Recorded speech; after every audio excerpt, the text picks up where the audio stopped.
শীতকাল মানেই নানান ধরনের পিঠা আর শীতের পিঠা খেতে একটু বেশি মজা লাগে। আসসালামু আলাইকুম। আজ আমি চালের গুঁড়া ছাড়া অনেক বেশি মচমচে পুলি পিঠা বানিয়েছি। এই পুলি পিঠাটা এত বেশি মুচমুচে হয় যে খেতে ভীষণ ভালো লাগে আর বানানো খুব সহজ। আশা করছি আপনাদেরও ভালো লাগবে। তো প্রথমে আমি প্যানের মধ্যে চিনি দিয়ে দিয়েছি। আমি 1/3 কাপ চিনি দিয়েছি আর একটা এলাচ আমি খুব ভালো করে থেতো করে দিলাম। তারপর এর মধ্যে আমি 1 টেবিল চামচের মতো পানি দিয়েছি। চিনিটা যখন একটু গলে যাবে তখন চামচ দিয়ে এভাবে নেড়ে চেড়ে দেওয়ার পরে এখানে আমি অ্যাড করে দিয়েছি নারকেল। একদম ফ্রেশ কোরানো নারকেল দিয়েছি। নারকেল ছাড়া তো আর পুলি পিঠা খেতে ভালো লাগে না, তো আমি নারকেলের পুরটা বানিয়ে নিচ্ছি।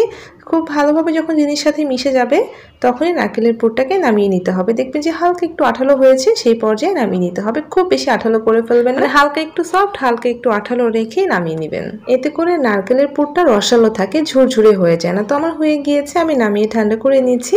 আর এদিকে একটা বাটির মধ্যে আমি 1.5 কাপ ময়দা নিয়ে নিচ্ছি। এরপর এর মধ্যে আমি 1/2 চা চামচ লবণ আর দিচ্ছি 1.5 চা চামচ চিনি। তারপর এর মধ্যে আমি তেল দিচ্ছি। এখানে আমি 2 চা চামচ তেল দিয়েছি আর 2 চা চামচ তেল দিয়ে আমি খুব ভালো করে ময়দার সাথে মিশিয়ে ময়ান দিয়ে নিচ্ছি। খুব ভালো করে ময়দাটাকে মিশিয়ে নিতে হবে যাতে এর মধ্যে তেলের কোনো দলাভাব না থাকে। তো হাত দিয়ে এভাবে ভালো করে মিশিয়ে নিলে দেখবেন যে কিছুক্ষণের মধ্যে মেশানো হয়ে গিয়েছে। আর এখন আমি অল্প অল্প করে পানি দিয়ে একটু শক্ত খামির বানিয়ে নিচ্ছি। এই খামিরটাকে নরম করে বানিয়ে নেওয়া যাবে না, তাই আমি অল্প অল্প করে পানি দিয়ে খামিরটাকে বানিয়ে নিচ্ছি। আবার অনেক বেশি শক্ত না, তবে একটু শক্ত করে খামিরটাকে বানিয়ে নিতে হবে। তো আমি খুব ভালো করে মথে নিচ্ছি। আর দেখেন খামিরটা একটু শক্ত করে বানিয়েছি, মানে একদম নরম হয়নি, আবার একদম অনেক বেশি শক্ত হয়ে যায়নি। ঠিক সেভাবেই বানিয়ে নিতে হবে, তবে চেষ্টা করবেন একটু শক্ত রাখার, তাহলে পিঠাগুলো অনেক বেশি সুন্দর করে বানানো যাবে। তো এখন আমি ঢেকে রাখছি 15 মিনিটের জন্য।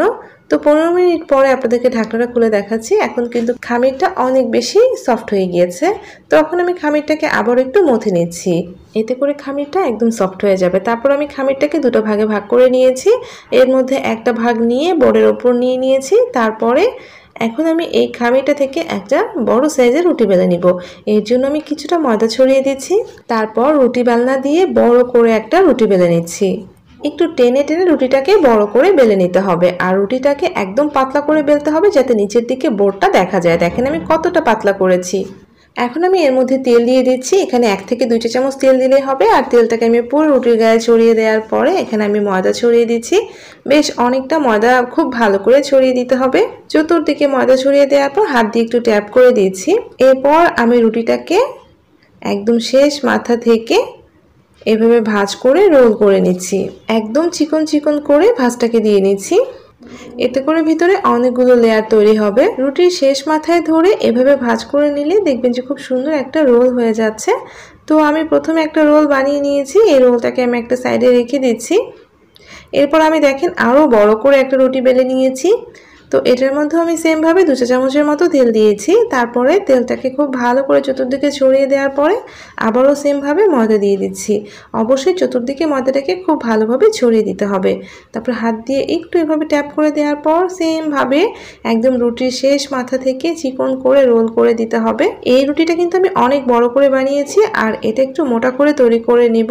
তো দেখেন আমি কিন্তু একদম রুটির শেষ মাথা থেকে ধরে ধরে এভাবে রোল করছি। এটা খুবই সহজ। প্রথমে একটু ভাঁজ করে নেওয়ার পর এভাবে রোল করে নিলে দেখবেন যে খুব সুন্দরভাবে একটা রোল হয়ে গিয়েছে। আর আমি এভাবে একটু রোল করে নেওয়ার পরে এখন আমি রোলগুলোকে কেটে নিব। তো শেষের দিকে একটু পাতলা থাকে, তাই প্রথমে এভাবে কেটে রেখে দিলাম। তারপরে একটু বড় বড় করে আমি এভাবে কেটে নিচ্ছি। লাস্টের দিকে কিন্তু একটু কেটে সরিয়ে ফেলতে হবে। এভাবে আমি সবটা কেটে নিয়েছি। তারপর এভাবে মাঝের দিকে দেখেন আমি হাত দিয়ে কিভাবে ভাঁজ করে দিচ্ছি। এটাকে খুব ভালো করে একটু ফ্ল্যাট করে দিতে হবে। 2 হাতের সাহায্যে ফ্ল্যাট করলেও হবে, আবার এভাবে একটু চাপ দিলেও দেখবেন যে খুব সুন্দরভাবে লেয়ারগুলো সেট হয়ে যাচ্ছে। খুব ভালো করে চেপে চেপে সুন্দরভাবে ফ্ল্যাট করে দিতে হবে।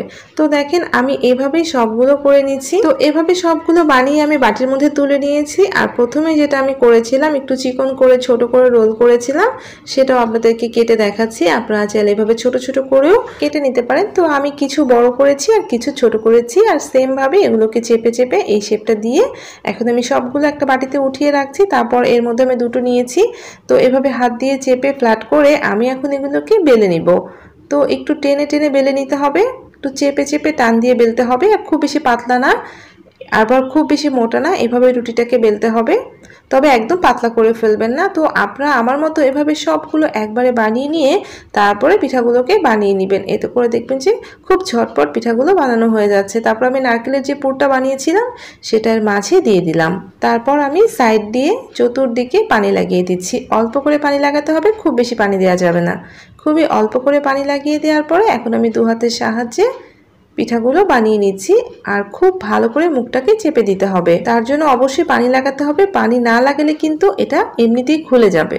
তাই খুব ভালো করে পানি লাগানোর পরে হাত দিয়ে এভাবে চেপে নিয়েছি। এখন আমি পুলি পিঠার শেপ দিচ্ছি।